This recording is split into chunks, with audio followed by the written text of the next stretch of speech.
பேரன்பு கொண்ட பெரியோர்களே, தாய்மார்களே, அன்பு கொண்ட சகோதர சகோதரிகளே, இளைஞர்களே, பொதுமக்களே, என் உயிரிலும் மேலான அன்பு தமிழ் நெஞ்சங்களே மற்றும் திரை உலக பிரமுகர் உங்கள் எல்லாருக்கும் என் முதல் கண் வணக்கத்தை தெரிவித்துக் கொள்கிறேன்.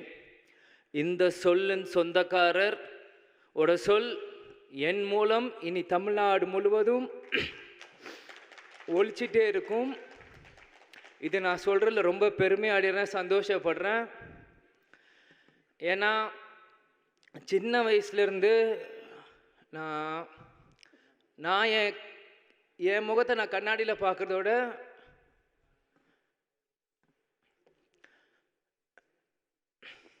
எங்கள் அப்பாவை தான் நான் நிறைய வாட்டி பார்த்துட்ருப்பேன்.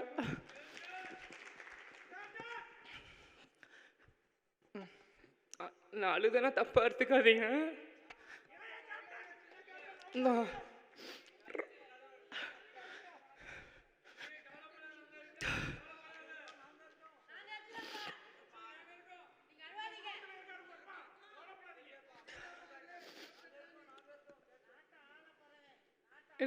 அப்பாலாம் ரொம்ப எமோஷனல் ஆயிடுவேன். என்னால் யாரும் தப்பாக எடுத்துக்காதீங்க. இல்லை இல்லை இல்லை அதெல்லாம் இல்லை. கேப்டன் எங்கேயும் போகல, இன்னைக்கு நம்மளோட தான் இருக்கார். நான் அப்பா இறந்ததுலேருந்து இந்த நாள் வரைக்கும் எந்த மீடியாலையும் நான் வந்து பேசினதில்லை, எதுவுமே யார்கிட்டையுமே நான் பேசலை. இதனோட ஃபர்ஸ்ட் மீட் நான் வெளியே வந்து பேசினது. இது வரைக்கும் நான் எந்த நடிகர் சங்க ஃபங்க்ஷனு கூட நாங்கள் கலந்துருந்தில்லை, நானும் ஷமும். இதான் ஒரு ஃபர்ஸ்ட் ஃபங்க்ஷன். அது இப்படி ஒரு ஃபங்க்ஷனாக வந்து கலந்துக்கிறோமான்னு உண்மையிலேயே மனசு ரொம்ப கஷ்டமாக இருக்குது. அதே மாதிரி இது ஃபஸ்ட்டு மீட்டிங் எங்கள் அப்பா இதெல்லாம் வந்து இங்கே பேசுகிறதும் எனக்கு உண்மையிலே அது எப்படி எனக்கு சொல்கிறதுன்னு தெரியல. நிச்சயம் இங்கேருந்து நீங்கள் நான் என்னென்னமோ பேசணும்னு நினச்சேன், ஆனால் எனக்கு இப்போ எதுவுமே மைண்டில் வர மாட்டேங்குது. நான் மனசில் பட்டு நான் பேசிடுறேன். ஏன்னா எங்கள் அப்பா வந்து எங்களுக்கு எல்லாருமே சின்ன வயசுலேருந்து கொடுத்து தான் எங்களை பழகியிருக்கார். அதே தான் நாங்களும் இன்றைக்குமே. அதனால அது என்றைக்குமே எங்கள் அம்மா வீடியோவில் சொன்ன மாதிரி தான். நிறைய பேர் சொல்கிறாங்க இன்னைக்கு கேப்டன் இல்லை, இன்னி எப்படி எங்களுக்கு யார் இருக்கா அப்படின்னு. யாரும் எதுக்கும் நினைக்காதீங்க. எங்கள் அப்பா உங்களுக்காக தான் எங்களையும் விட்டுட்டு போயிருக்கார். எங்கள் அப்பாவோட கனவு என்னவோ நிச்சயம் இங்கே எத்தனையோ இளைஞர்கள் இருக்கீங்க. உங்கள் ஒவ்வொரு இளைஞனோட கடமை அவங்கவுங்க அப்பாவோட கனவை நிறைவேற்றணும். எங்கள் அப்பாவோட கனவு என்னவோ அதை நிறைவேற்ற தான் நீங்கள் விஜயபிரபம் சண்முகப்படம் இங்கே இருக்கும். இதை நான் இங்கே ரொம்ப பெருமையோடு இதை நான் சொல்லிக்கிறேன். ஏன் இது சொல்கிறேன்னா, ஒவ்வொரு நியூ இயர் அப்போவும் ஒவ்வொரு ரெசல்யூஷன்ஸ் எல்லாருமே எல்லார் வீட்லேயும் போடுவீங்க.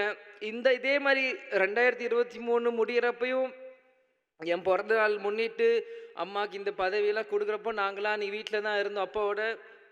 அப்பாவோட பேசுகிறப்பவும் சில விஷயங்கள் வந்து நாங்கள் ஷேர் பண்ணுவோம். அப்போது ஒவ்வொரு ரெசல்யூஷன் சொல்கிறப்போ நான் அப்பா கிட்ட பர்சனலாக சில ரெசல்யூஷன் சொன்னேன்.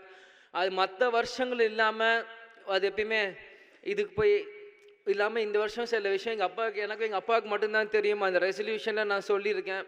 நிச்சயம் அந்த ரெசல்யூஷன் எல்லாம் இந்த 2024 எங்கள் அப்பாவுக்கு நான் சமர்ப்பிப்பேன்னு இங்கே நான் சொல்லிக்கிறேன். அது என்னன்னு இப்போ உங்களுக்கு நான் சொல்லணும் இல்லை, காலம் அது உங்களுக்கு எல்லாருக்குமே பதில் சொல்லும். அந்த என்ன நாங்கள் விஷயம் நாங்கள் பேசியிருக்கோன்னு.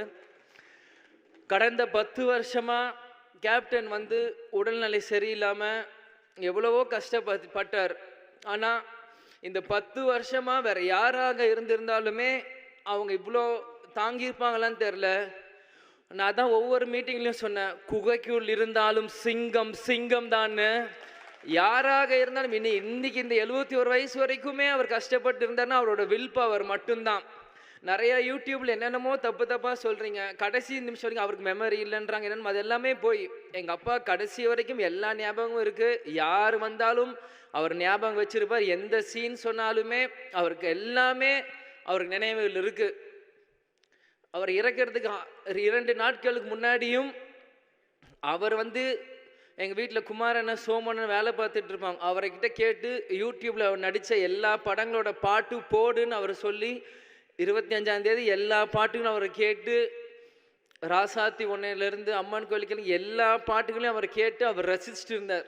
டிசம்பர் 25. இது யாருக்கும் வெளியே தெரியாது, எனக்கே தெரியாது. எங்கள் டிரைவர் குமாரனும் சோமனும் தான் சொன்னாங்க. அப்போ சிசிடிவியில் பார்க்கும்போது அவர் தாளம் போட்டுட்டு இருந்திருக்கார். அவர் என்ஜாய் பண்ணி அந்த பாட்டெல்லாம் டிசம்பர் 25 அவர் கேட்டுட்டு இருந்தார். 26 அட்மிட் பண்ணுறோம். எப்பயுமே வந்துருவாருன்னு மாதிரி தான் இருந்தோம், ஆனால் வரல. கேப்டன் சொன்ன மாதிரி தான் இந்த விஜயகாந்த் வாழ்ந்தான், இருந்தான், வாழ்ந்து கொண்டே இருப்பான் இந்த மக்களுக்காக தான் என்று கூடி விடை பெறுகிறேன்.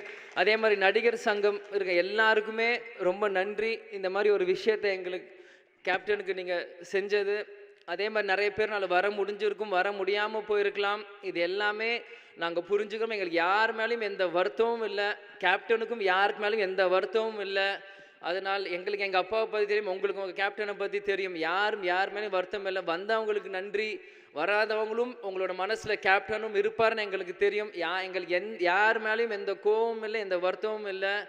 நிச்சயம் எங்கள் அப்பாவோட கனவை நாங்கள் நிறைவேற்றுவோம். இந்த திரைத்துறையிலும் சண்முக பாண்டியன் நிச்சயம் ஒரு மிகப்பெரிய ஒரு இடத்துக்கு வருவான் என்று கூறி விடைபெறுகிறேன். நடிகர் சங்கம் நாசர் சார், விஷால் அண்ணன், கார்த்திக் அண்ணன், பூச்சிமுருகன் அண்ணன், கருணாசன் எல்லாருக்குமே நன்றி. உங்கள் volunteers diamond Babu uncle, Singar அண்ணன், ரியாஸ் கண்ணன் அங்கிள், பிஆர்ஓ ஆனந்த், எல்லா பிஆர்ஓஸ், வாலண்டியர்ஸ், மீடியா, இங்கே இருக்க டைரக்டர்ஸ், ப்ரொடியூசர்ஸ், ஜூனியர் ஆர்டிஸ்ட், உங்கள் எல்லாருக்குமே கேப்டன் குடும்பத்தை சார்பாக நான் இங்கே நன்றியை சொல்லிக்கிறேன். கேப்டன் நம்ம கூட தான் இருப்பார், நிச்சயம் அவர் எல்லாமே பார்ப்பார். நன்றி, வணக்கம், தேங்க்யூ.